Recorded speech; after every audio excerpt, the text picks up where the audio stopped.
Hello and welcome to the Sweet Melody Care Virtual Performances Shepherd School Music Artist Series. My name is Leslie Ashworth and I am a second-year Masters of Music student at the Shepherd School at Rice University in Houston, Texas. And I'm also the chair and founder of Sweet Melody Care. Sweet Melody Care's mission is to inspire youth to give back to the community by performing in their local hospitals, retirement homes, and long-term care facilities. We have 5 chapters across North America, and this is our inaugural Houston chapter performance, our virtual performance, and it is gratefully produced and supported by the Richter Outreach Grant at Rice University. The theme for this Sweet Melody Care virtual performance, SSM Artist Series, is the orchestral palette. At the Shepherd School of Music, many of us are deeply missing our orchestra experience due to the pandemic, and I thought it would be really meaningful to bring us all together to give you a virtual performance that features performances of all different instruments of the orchestra. You'll hear woodwinds, brass, strings, even the maestro himself. Though each performer will give you a little introduction about how their instrument works, a little bit about what their favorite part of the instrument is, a bit about their piece, and also share a little bit about themselves. Please let me know if you have any further requests for future videos. Don't forget to like and subscribe to our YouTube channel. And without further ado, let's welcome the first performer.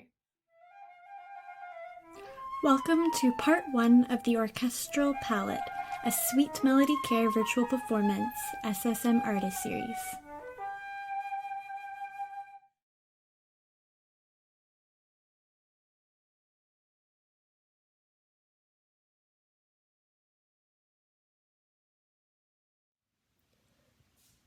Hello, I'm Larry Rachleff, music director and conductor of the orchestras at the Shepherd School of Music, Rice University, and I'm connecting with you from my home here in Houston, Texas, USA. I'm speaking to you on behalf of the Sweet Melody Care virtual system Shepherd School of Music Artist Series. Thank you for having me in your home. What does a conductor do? Well, basically, a conductor is there to unify the musicians in front of him or her. If I was to give a poem to each of you, ask you to read it after studying it for a bit, more than likely each of you would have your own interpretation of where to emphasize, where to speed up, where to slow down, how to make your point across. So the conductor's main job really is to find a way for the musicians to see the dots and dashes on the page and turn them into musical sounds in a similar way, so that their pace, their emphases, the words that they want to, so to speak, make the most important, they're able to do. So our interpretation of the music is unified. Conductors also beat time, and they move their hands in a certain way that shows, kind of like I'm doing here, how many beats are in a measure, the style of it, and so on. But the reality is that what conductors really want to show is simply what the musicians don't already know. Those things they do already know. So it looks to the audience that the conductor perhaps is just showing pulse, tempo, speed, rhythm, which is true, but within that, their more important job is to unify what's going on in terms of articulation, which means how the notes are spoken or connected, how loud to get, how strong to get, how soft to get, to make an accent. Maybe an accent will sound like this, or maybe like this. There's all these different ways The hand signals that the conductors give are not always the same because, again, it's based a bit on the conductor's interpretation of the music that they've studied. I've been at the Shepherd School. I think this is my 29th year, and I've had the great privilege to work with these gifted, remarkable students, some of whom you're hearing, I believe, on this artist series. But I'm also fortunate that I get to conduct professional orchestras. And it would be impossible to say what I enjoy more. I think the goal of the conductor is to make professional musicians, in a way, sound like students in terms of their spirit, their energy, their fire, their commitment, and to make students sound like the professionals in terms of their poise, patience, security. So in a way, I always like to give a metaphor that you try to make young people sound old and old people sound young. I would say that the most meaningful concerts that really I've ever given have been at the Shepherd School with the students, when you combine their spirit, their enthusiasm, and their profound talent, because instrumental musicians in some ways are at the top of their game in their 20s.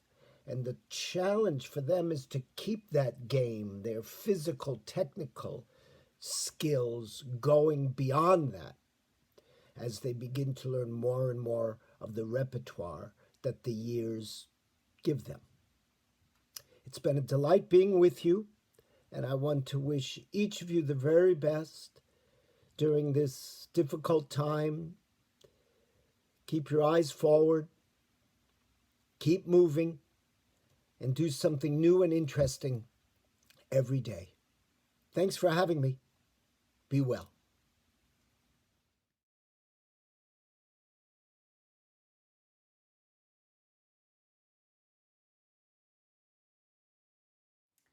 Hi, I'm Dominique Kim, and I'm a second-year master's student at the Shepherd School of Music, although currently I'm studying remotely from Hartford, Connecticut. I'm very excited to take part in the Sweet Melody Care virtual performances, and I will start off by telling you a little bit about the flute. So the flute is thought to be the oldest melodic instrument. So in the prehistoric days, it was probably fashioned out of a wooden tube, hollowed out wooden tube, or from reeds with holes punctured. And there are actually a lot of different kinds of flutes all around the world. Different cultures have different variations of the flute. This is the German kind of modernized flute, and this kind of mechanism was actually only established in the 19th century by a German flute maker.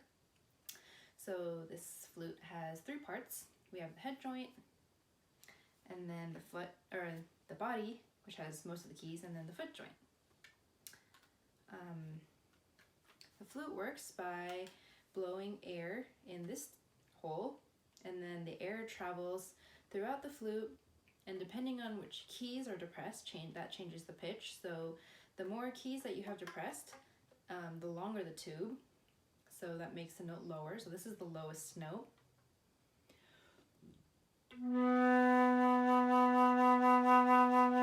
It's a B.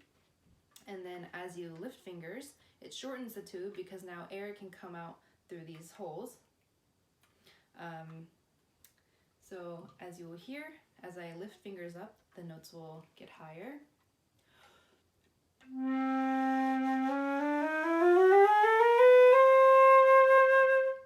And then you can also change notes by changing the direction, the speed and direction of the air, and that will play a note, and it will just change it to the higher octave. So you'll see that I'm not actually changing any fingers, I'm just changing the direction of my air.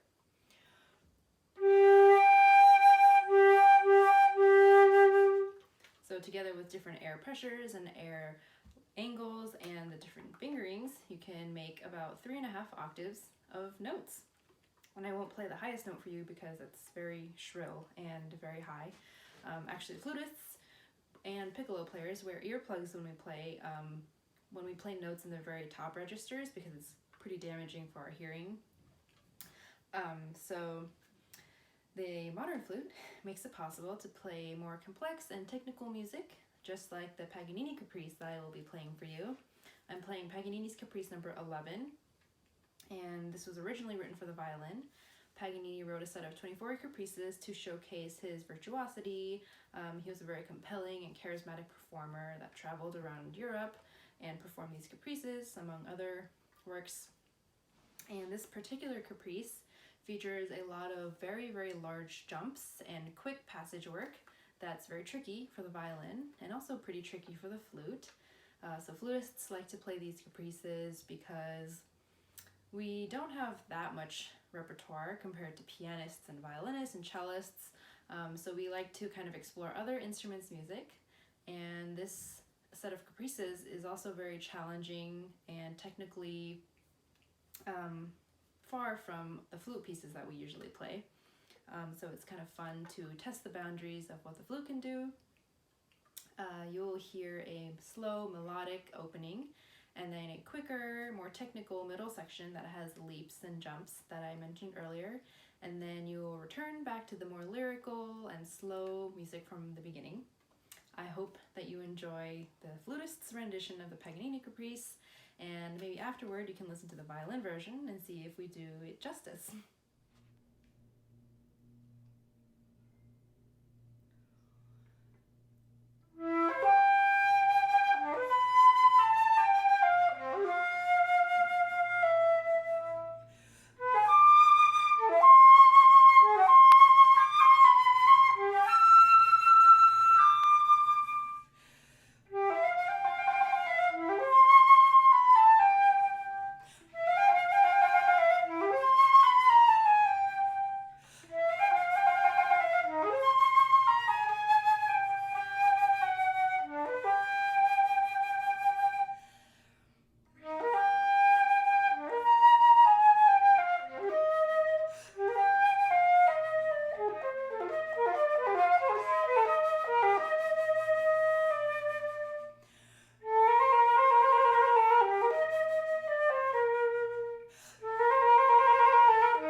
My name is Russell Hoffman, and I'm performing for you today from Mountain Lakes, New Jersey. I play the oboe, which in French is hautbois, which means high wood. So the oboe is a member of the woodwind family of instruments, and particularly it is a member of the double reeds. Now the double reed comes from the term for this little piece of wood tied to a piece of cork that goes into the top of the instrument. Now the reed is unique in a few different ways. So it's very, very small, as you might be able to see, and it produces a noise that goes into the oboe from the tip of these two little blades vibrating against each other. Now, the reeds are a huge part of what makes the oboe sound the way it does. And these reeds are also interesting in that they have to be handcrafted. So I spend many hours a day working on all the different steps that go from taking a piece of bamboo cane and putting it through various different machines to get the correct size and shape of the reed to make it sound beautiful in the oboe. And it's a very difficult and time-consuming process, but I like to think of it as a way to create my own sound on the instrument. I would like to thank Leslie for putting this project together, and I hope that you are all staying safe and healthy and happy during these days.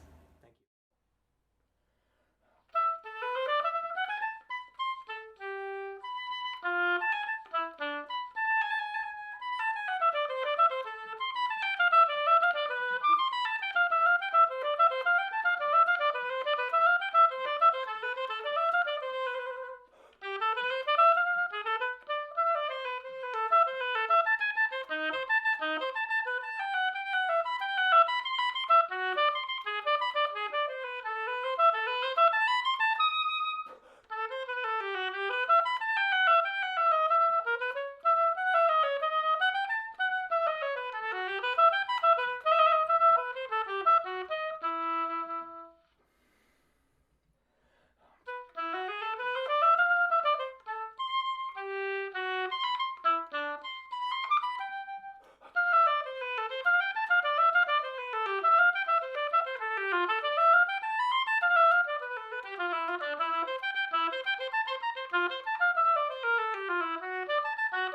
Hi everyone, I hope you're having a great fall. My name is Stefani Feldman and I'm a clarinetist. I studied at the Shepherd School of Music with Richie Hawley, and I'm in Los Angeles right now because of the pandemic. But I'm super excited to be participating in this Sweet Melody Care virtual performance SSM artist series. And I just want to give a quick shout out to Leslie Ashworth for inviting me to participate. Thank you so much. I thought I would explain a little bit what this instrument is for those of you who are not so familiar with it. So the clarinet is actually a woodwind instrument. You can find us playing in orchestra and chamber music or solo. It's a very versatile instrument, and it's super singing, which is one of the reasons why I gravitated towards it. I really feel like the human voice can come through this instrument. There are actually two different systems. There's the French and German system. The instrument that I have in my hand is a French system. And the main difference is the fingering mechanics, but the French and German systems are of equal quality. The clarinet is usually made out of African blackwood. This one is, but some beginner instruments are made out of plastic. I started on one of those, and there's also metal clarinets. So how a clarinet produces sound is that we have, first of all, a reed, and this is actually made out of reed grass, and they're usually harvested in the Mediterranean. It's a similar texture to bamboo, but it's not as hard. And what you do is you wet the reed and you put it on this opening on the mouthpiece. It's a very narrow opening. You put the flat side on it and you secure it with a ligature to make sure that the reed doesn't move when you're playing. And when you blow air through the mouthpiece, what happens is there's some very fast pulsations. So the air will actually push the reed against the opening of the mouthpiece and close it off, but because the reed is so elastic, it pushes back. And this happens back and forth very, very fast, and that's what produces a tone. We have a love-hate relationship with these reeds because they're very fragile and change so much according to the climate or humidity that we're in, and they sound different every single day. But when you have a really great reed, you have a great day. So I'm going to finish off this video with a short performance of a very fun arrangement of Happy Birthday. It's actually a klezmer version. And this is dedicated to all of you who have had your birthdays ruined by coronavirus. I had a birthday ruined by the pandemic as well, but there's still a lot to be thankful for, and I hope you enjoy this.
Hi, my name is Julianne Mulvey, and I'm a senior at the Shepherd School of Music at Rice.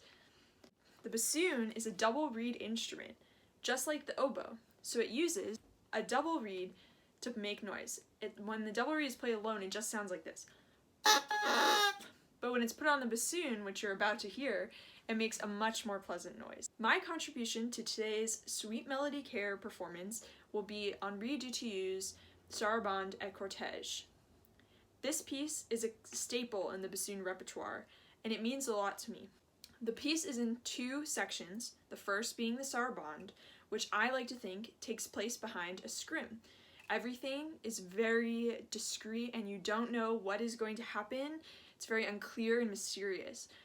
In the second half, though, the cortège, things are much more playful, much more dynamic, and I like to think of a thief at a French marketplace as the character that I'm depicting. I hope you enjoy.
Thank you all so much for attending this Sweet Melody Care virtual performance SSM Artist Series.